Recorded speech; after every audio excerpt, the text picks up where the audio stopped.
कल हम पढ़े थे कैबिनेट मिशन भारत कब आया था, तो 1945 में आया। कब आया था? 1945। कैबिनेट मिशन दरअसल भारत में क्यों आया था? तो संविधान बनाने के लिए, कानून बनाने के लिए। अंग्रेजी में कहा कि अगर हम छोड़कर जा रहे हैं तो छोड़कर जाने के बाद भी भारत का राज कौन करेगा? संविधान करेगा राज। कौन करेगा? संविधान। इसी के लिए कैबिनेट मिशन क्या कि 1945 ईस्वी में भारत आया और कैबिनेट मिशन में टोटल 3 सदस्य थे, जिसमें सर स्टेफन क्रिप्स, नहीं क्रिप्स था जो क्रिप्स मिशन में हेड बनकर के आया था। दूसरा थे सर पॉलिटिक लॉरेंस और एबी एलेक्जेंडर, ये 3 सदस्य थे। लेकिन कभी भी एक प्रश्न पूछ देता है कि कैबिनेट मिशन की अध्यक्षता किसने किया था? 3 सदस्य तो कौन ना कौन हेड होगा ना। तो कैबिनेट मिशन का हेड जो था, अध्यक्ष था, वह कौन था? तो पैट्रिक लॉरेंस था। इसको कॉपी पर आप लोग उतार कर लीजिएगा। यदि कभी भी प्रश्न पूछेगा कि कैबिनेट मिशन का अध्यक्ष कौन था, तो सर पैट्रिक लॉरेंस जो था अध्यक्ष था। कितना बात समझ में आया? अब भारत में संविधान सभा के गठन का विचार अगर सबसे पहले किसके मन में आया, तो संविधान सभा का सर्वप्रथम विचार 1924 में एमएन राय के मन में आया था और एमएन राय ने एक पार्टी की स्थापना किया था और उस पार्टी का नाम था स्वराज पार्टी। ठीक है, तो ध्यान रखिएगा कहीं कहीं पर ये चीज दिया जाए कि संविधान बनाने का विचार सबसे पहले स्वराज पार्टी ने दिया और स्वराज पार्टी का मालिक कौन था? एमएन राय। ठीक है, अब कैबिनेट मिशन दरअसल भारत में ऐसा कानून बनाने के लिए कितना मिशन हुआ, क्या कर रहे हैं? कानून बनाने। तो कैबिनेट मिशन की संस्तुति पर, माने कैबिनेट मिशन के पहल पर संविधान सभा का गठन किया गया। कब किया गया? तो जुलाई महीना 1946 में संविधान सभा का गठन कर दिया गया। और जब गठन किया गया तो कहा गया कि प्रति 10 लाख की जनसंख्या पर एक सदस्य चुनकर जाएंगे संविधान सभा में। और इस प्रकार से संविधान सभा में टोटल 389 सदस्य चुने गए। अब सदस्य 389। अब 389 सदस्य जब चुने गए तो 389 सदस्य में अलग अलग जाति से लोग आए होंगे, जिससे अलग अलग जाति का लोग चुनाव, कोनो सीटों में आरक्षित रहता है, कोनो सीटों में महिला के लिए होता है, कोनो सीटों में जनरल के लिए रहता है। तो 389 सदस्य उस समय लड़ा। 389 सदस्य जब चुन कर गए तो इसमें क्या हुआ कि 292 को सदस्य जो थे वह ब्रिटिश प्रांत से थे। ब्रिटिश प्रांत का मतलब ऐसा प्रांत जो का अधिकार अंग्रेजों के है, वो आजाद करता था। तो 292 ब्रिटिश प्रांत से चुन कर आए थे। 4 सदस्य आए थे चीफ कमिश्नरी से। भारत के चीफ कमिश्नरी का मतलब 4 को छोटा छोटा गवर्नर होते थे। एक बार 93 को सदस्य जो थे वह देशी रियासत थे।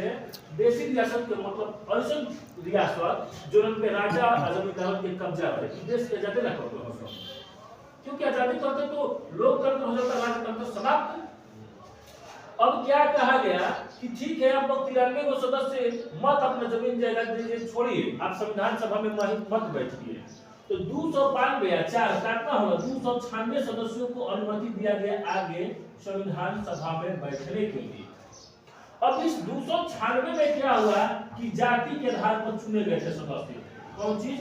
जाति के आधार पर। जिन्होंने कहा गया कि 213 सदस्य सामान्य अर्थात हिंदू 213 वो सदस्य रहेंगे।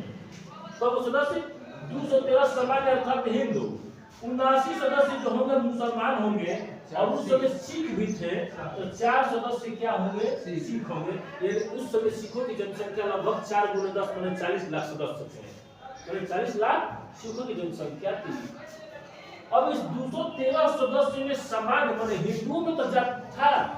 तो कहा गया कि 33 को सदस्य सीट मिलेगा अनुसूचित जनजाति के लिए, एसटी के लिए, और महिला के लिए भी आरक्षित किया गया। तो 15 सदस्य महिला थी, जिसमें सरोजिनी नायडू थी, सुचित्रा कृपलानी थी, जवाहरलाल नेहरू की पंडित मनमोहन थी। इस प्रकार से 15 महिलाएं थी। तो सबसे महत्वपूर्ण प्रश्न ये पूछता है कि संविधान सभा में महिलाओं की संख्या कितनी थी? तो 15 थी। कोई बार प्रश्न पूछ चुका है, इतना बुझाता तारा बुझाता हो क्या? ठीक है, अब आगे देखो, पार्टी वाइज देखो जाओ।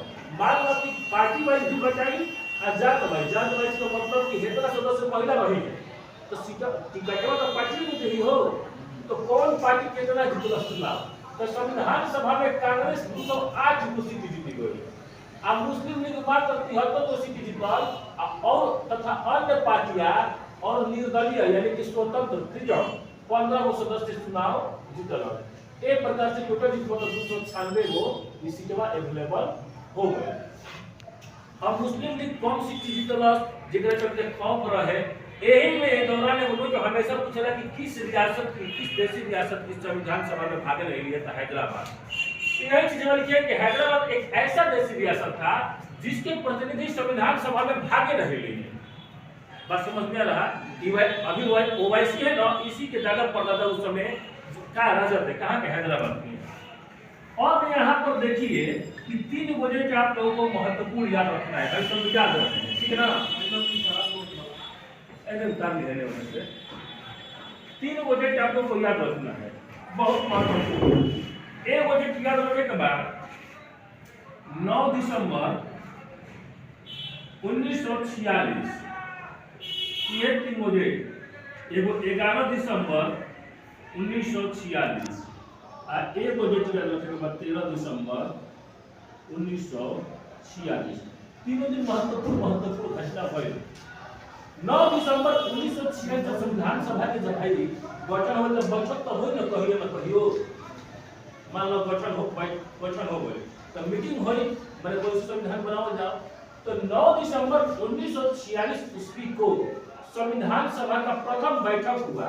कहाँ हुआ तो नई दिल्ली के काउंसिल चैम्बर पुस्तकालय के भवन में हुआ, ठीक ना। तो संविधान सभा का प्रथम बैठक 9 दिसंबर 1946 ईस्वी को नई दिल्ली के काउंसिल चैम्बर पुस्तकालय के भवन में हुआ। और उस समय जब बैठक हुआ तो उस सभा में सबसे बुजुर्ग उम्र के हिसाब से देखा गया, सबसे बुजुर्ग व्यक्ति थे सच्चिदानंद सिन्हा।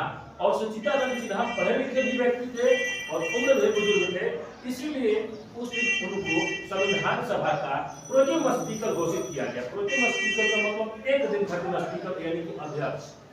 तो इस प्रकार से संविधान सभा के प्रथम अध्यक्ष जो हुए वह सच्चिदानंद सिन्हा हुए, ठीक है। कौन हुए?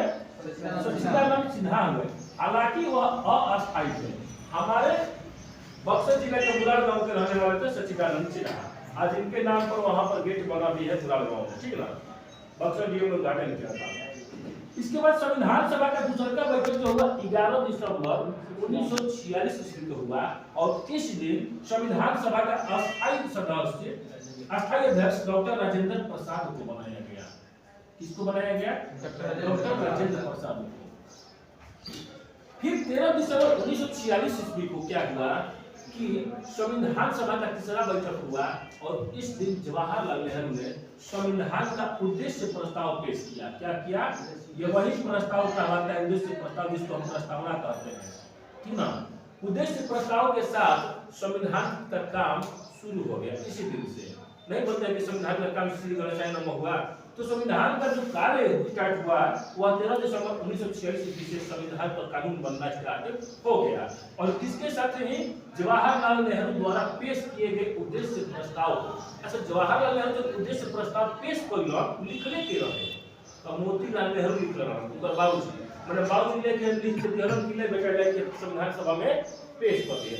तो 3 मुद्दे महत्वपूर्ण रखे के बाद समझ लो फिर माना ले 9 दिसंबर 1946 ईस्वी को संविधान सभा का प्रथम बैठक हुआ। नई दिल्ली के काउंसिल चैम्बर पुस्तकालय भवन में हुआ। उस समय संविधान का जो उस समय सभा का बुजुर्ग व्यक्ति थे सच्चिदानंद सिन्हा को प्रोटेम स्पीकर यानी कि एक दिन के लिए अस्थायी अध्यक्ष चुना गया। और वहां से थोड़ा सा कार्यवाही आगे बढ़ा, ठीक है। दूसरा बैठक 11 दिसंबर 1946 ईस्वी को हुआ। और सबकी सर्वसहमति से क्या किया गया, कहा गया कि अस्थायी अध्यक्ष बनाया गया। मैंने संविधान सभा का परमानेंट जो होगा, परमानेंट प्रेसिडेंट जो होंगे वह राजेंद्र प्रसाद होंगे। इस बात को सभी लोगों ने स्वीकार किया और पारित भी कर दिया। और इस प्रकार से संविधान सभा के अस्थायी अध्यक्ष कौन हुए? डॉक्टर राजेंद्र प्रसाद। लेकिन संविधान सभा के प्रथम अध्यक्ष कौन थे? सच्चिदानंद सिन्हा थे, लेकिन ये अस्थायी थे, ठीक है। अस्थायी सदस्य राजेंद्र प्रसाद हुए। और 13 दिसंबर 1946 ईस्वी को संविधान सभा का तीसरा बैठक हुआ। और इस तीसरे बैठक के साथ ही जवाहरलाल नेहरू ने उद्देश्य प्रस्ताव पेश किया। और इसी के साथ संविधान सभा की कार्यवाही स्टार्ट हो गई। और उद्देश्य प्रस्ताव को लिखा किसने था? तो मोतीलाल नेहरू ने लिखा था। अब इस बारे में हम थोड़ा सा आगे लिखवा देते हैं, ठीक है।